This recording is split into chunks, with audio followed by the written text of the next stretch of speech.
obra naval. Seguimos en la obra naval. Estamos ahora en comunicación con Carlos Raimundi. Él es embajador argentino ante la OEA. Hola, Carlos, ¿cómo estás? ¿Qué tal? ¿Cómo estás, Gaby? Muy bien, un gusto poderme comunicar por esta radio y por este programa y con una audiencia tan informada, tan interesada, tan calificada, tan exigente, pero da gusto, da ganas, así que conversemos para generar la mayor conciencia y el mayor debate posible, ¿no?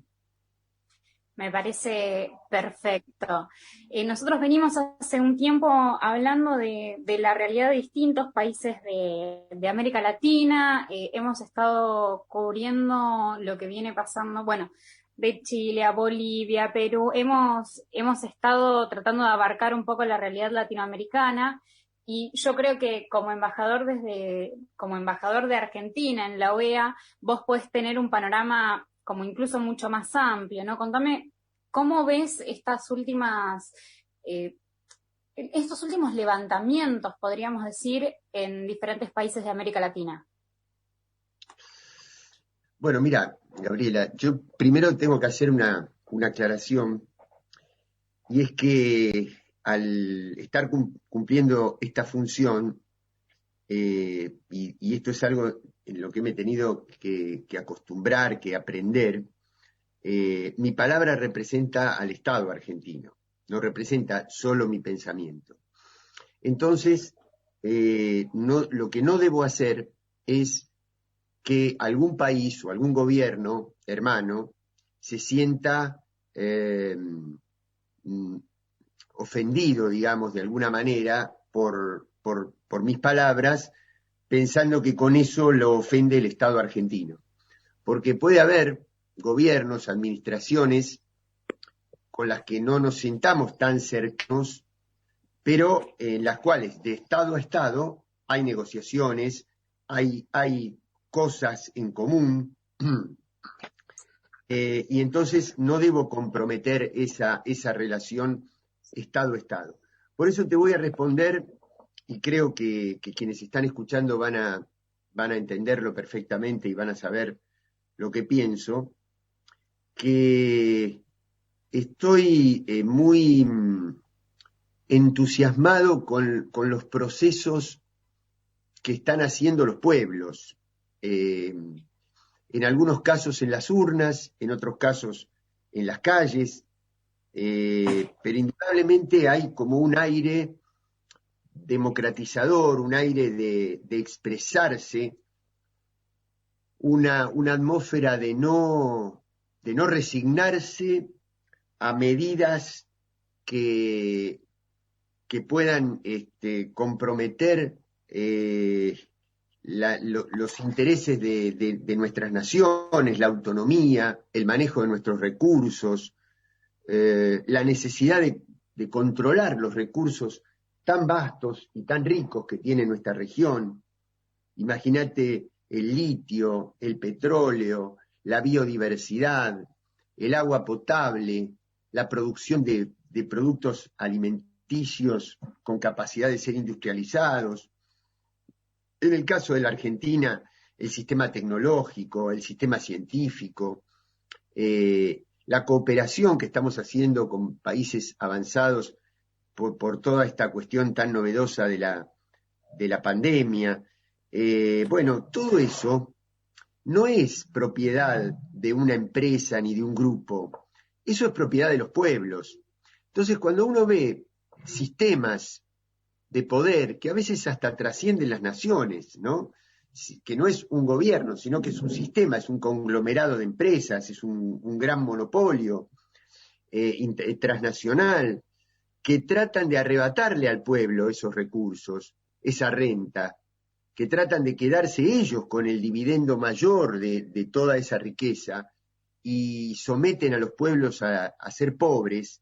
Bueno, allí es donde la democracia tiene que encontrar sus raíces, y si las raíces están en un gobierno que las exprese, eh, mejor. Y si las raíces están en la calle, participando, manifestándose, expresando el descontento, bueno, allí encontrará la democracia popular sus raíces, se reencontrará con su naturaleza, con su origen, con su esencia, y tratará de cambiar esos sistemas.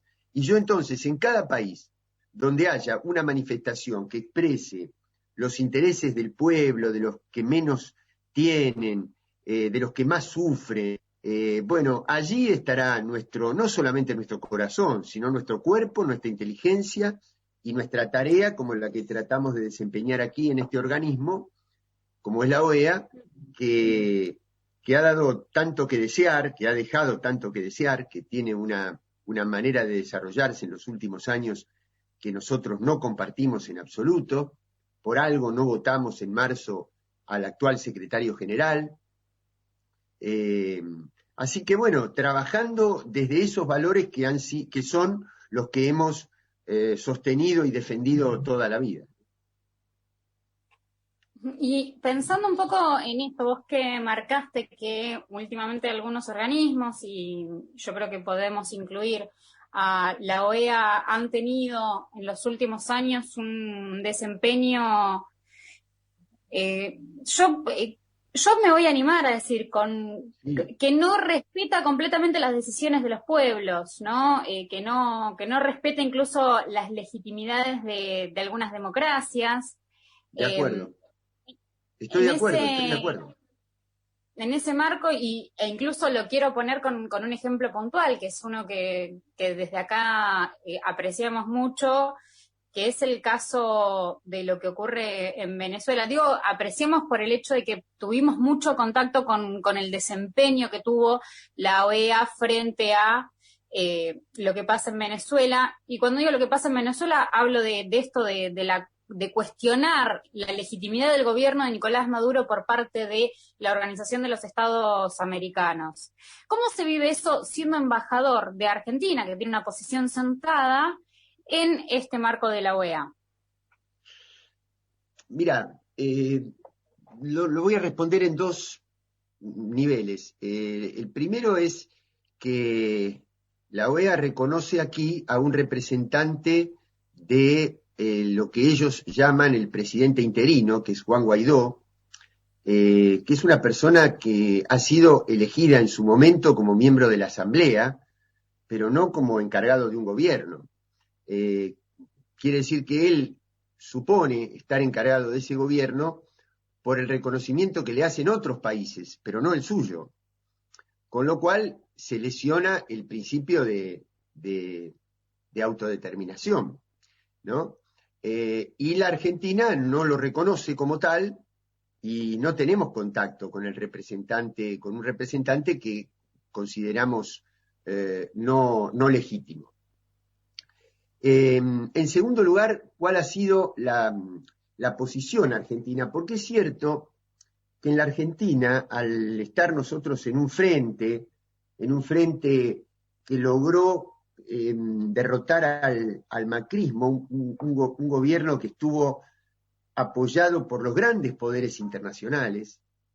Hace poquito escuchamos al nuevo presidente del BID decir a viva voz que ellos habían eh, pedido por favor al Fondo Monetario que le prestara ese dinero a la Argentina porque había que sostener al gobierno de Macri. Y, y la verdad que le pudimos ganar. Y para poderle ganar tuvimos que hacer un frente muy amplio. En ese frente muy amplio, que es el frente de todos, hay a veces algunos matices, algunas impresiones diferentes que ponen más acento en una cosa y en otra, pero yo creo que el gobierno argentino basa su posición. Después algunos ponemos más énfasis en algunas cosas y otros en otras, ¿no? Pero basamos nuestra posición en dos grandes pilares. El primero es estar preocupados siempre por cualquier hecho que lesione los derechos humanos. Pero eso lo hacemos como un principio de vida, como una norma de vida, en todos los lugares del mundo. Por lo tanto, si viéramos que en Venezuela sucede eso, también estaríamos preocupados y me consta que hemos actuado frente al gobierno venezolano para que esté muy atento a esas cosas y también imponga las reglas en el sentido de juzgar a las personas del propio gobierno que ellos consideren o que la justicia considere que han afectado los derechos humanos. Ese es el primer principio. El segundo principio, que es complementario de este, es que la salida tiene que ser autónoma del propio país, sin intervenciones, sin injerencias, mucho menos con sanciones, sanciones que provocan una crisis social muy grande, porque cuando hay sanciones, por ejemplo, de bloquear recursos en un país, de bloquear exportaciones, de bloquear ventas al exterior, a quien perjudica es al pueblo de ese país. Entonces, jamás podríamos creer que la solución a una situación crítica puede venir de las sanciones y de los bloqueos. No lo hemos creído nunca, ni lo sostendremos jamás. Por lo tanto, si alguna incidencia puede tener el gobierno argentino con otros gobiernos con respecto a la situación de Venezuela, es ayudar a que haya salidas, primero, pacíficas, segundo, que no impliquen sufrimiento al pueblo venezolano, y tercero, que impliquen un diálogo entre los actores de la propia Venezuela y de ninguna manera ningún tipo de intervención, ni hablar del uso de la fuerza, pero tampoco sanciones económicas y bloqueos. Esos son los dos principios sobre los que se apoya la posición argentina. En ese marco, yo recuerdo, no fue hace mucho, calculo que fue hace un mes, bueno, en realidad viene hace tiempo, pero que estuvo mucho en tensión fue hace un mes o dos, que se dio a conocer el tema del informe Bachelet sobre Venezuela y que yo creo que en algún momento tergiversaron un poco la posición de Argentina frente a la situación, bueno, frente a lo que es, por un lado, el informe y por otro lado, la legitimidad del gobierno venezolano, ¿no? Yo creo que en un momento los medios argentinos, y vos incluso hace un tiempo saliste a hablar justamente de algunas responsabilidades que tiene la prensa, en algún momento tergiversaron o unieron, podríamos decir, como si fuera exactamente lo mismo, tanto el informe de Bachelet como la legitimidad del gobierno. Incluso me acuerdo que vos habías dicho que frente a esto habían algunos factores que la OEA se estaba atribuyendo, como estos mecanismos de intervención, incluso en un proceso electoral y político, y que eso es lo que no acepta Argentina frente a esto. Pero, ¿cómo lo dirías de una forma más clara teniendo en cuenta cómo se trató mediáticamente en nuestro país? Te lo digo. Mira, primero creo que a partir de la forma de actuar que tiene su secretario general, la OEA en materia de intervención en acontecimientos políticos de la región está sumamente desacreditada, extremadamente desprestigiada, desacreditada. Pero básicamente, claro, es cierto que lo que hace el secretario general, como es lo que más repercute mediáticamente, la gente asocia a toda la organización con eso. Porque la organización tiene, te cuento, algunas áreas, como por ejemplo las de políticas de género, las de derechos laborales, situación ambiental, pueblos originarios, que trabajan muy bien y donde la Argentina tiene mucho que decir. Cambio climático, Pero eso se ve mucho menos que lo que hace el secretario general. Por eso el secretario general con sus últimas intervenciones ha desprestigiado completamente la imagen de la OEA. Ahora, vamos al caso que vos me señalabas. Mirá, a mí me da esto que vos decís la oportunidad de aclarar definitivamente algo que estaba claro desde un primer momento, pero que después, al ser trastocado completamente por la prensa concentrada, queda una imagen distinta. Primero, en la OEA, todavía hoy hay editoriales de prensa que dicen que yo me identifico con el gobierno de Venezuela o que yo rechacé el informe de Bachelet, que es la expresidenta de Chile, que está a cargo del cargo de alto comisionado de derechos humanos de Naciones Unidas.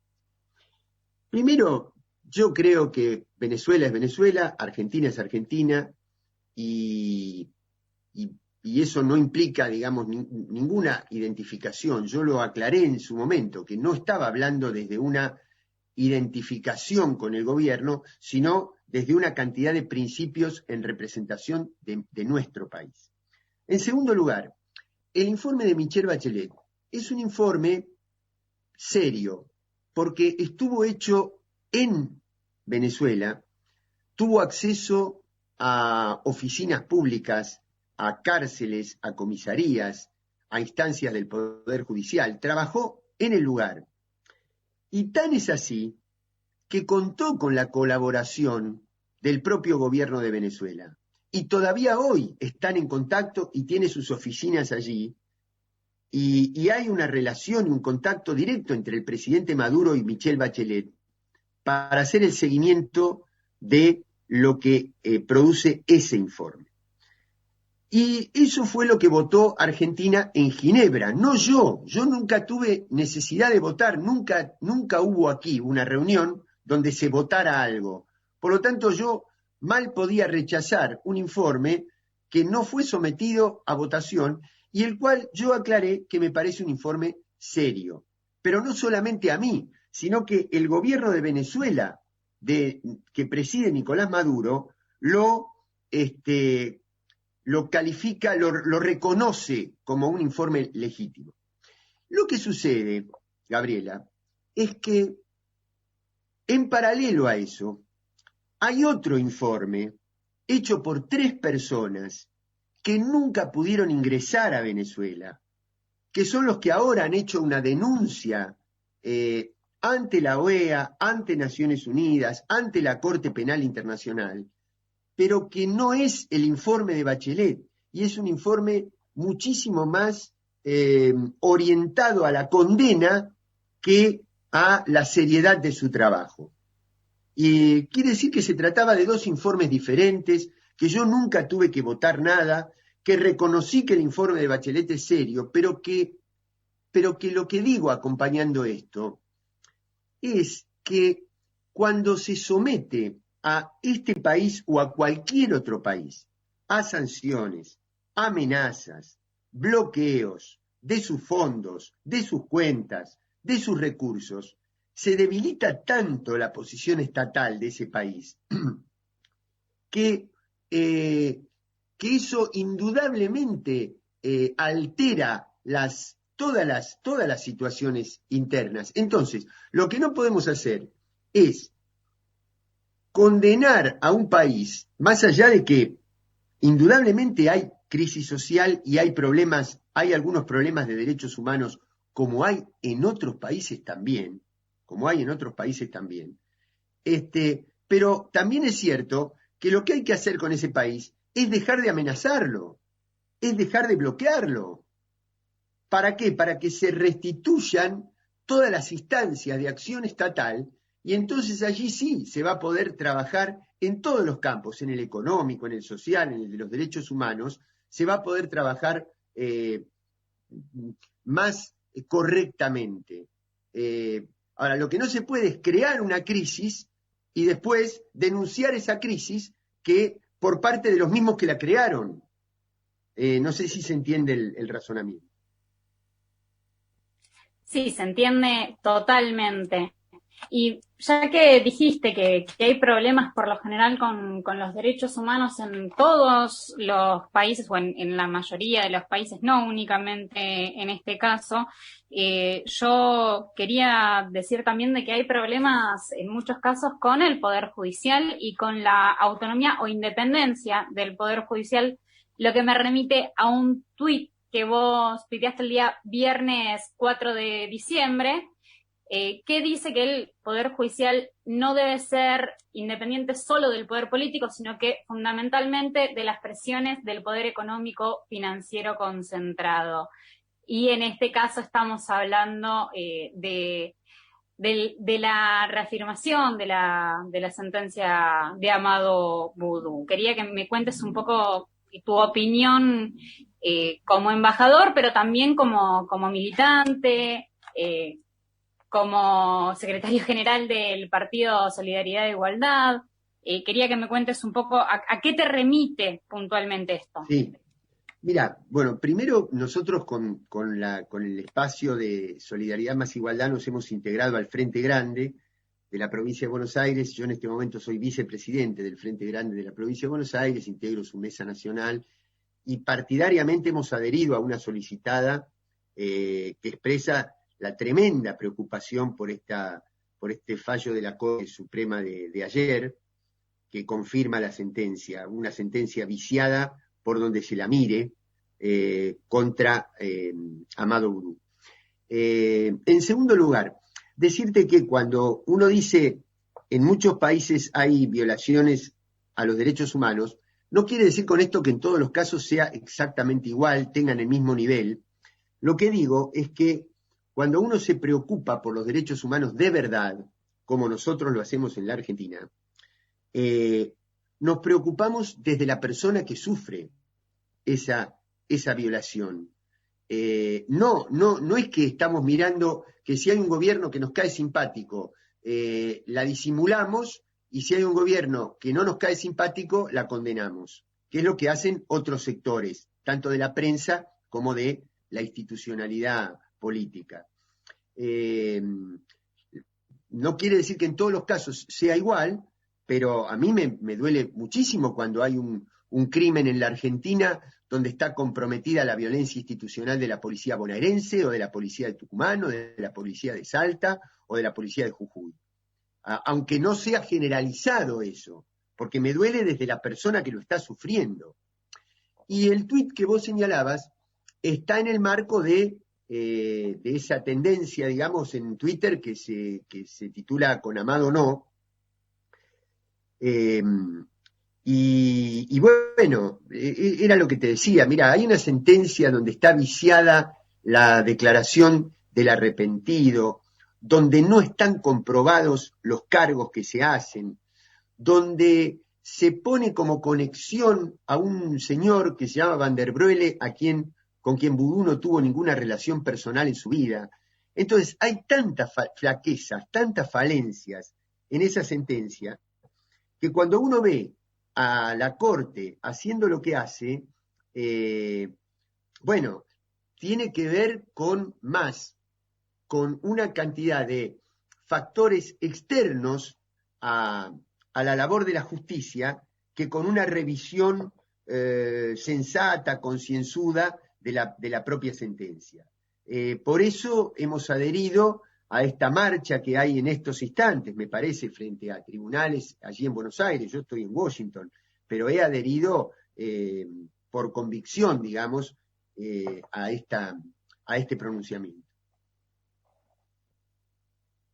Perfecto, Carlos. Te libero porque sé que estás súper apurado, así que te agradecemos muchísimo este rato que compartiste con nosotros en la Hora Naval, acá en FM Difusión. Así que No, al muchísimas contrario, gracias. yo les agradezco un saludo y un abrazo muy grande a las compañeras y compañeros. Y bueno, quedemos en contacto y prontito, si querés, volvemos a dialogar. Nos encantaría. Te mandamos un abrazo muy grande. Igualmente, Gabriela, un abrazo.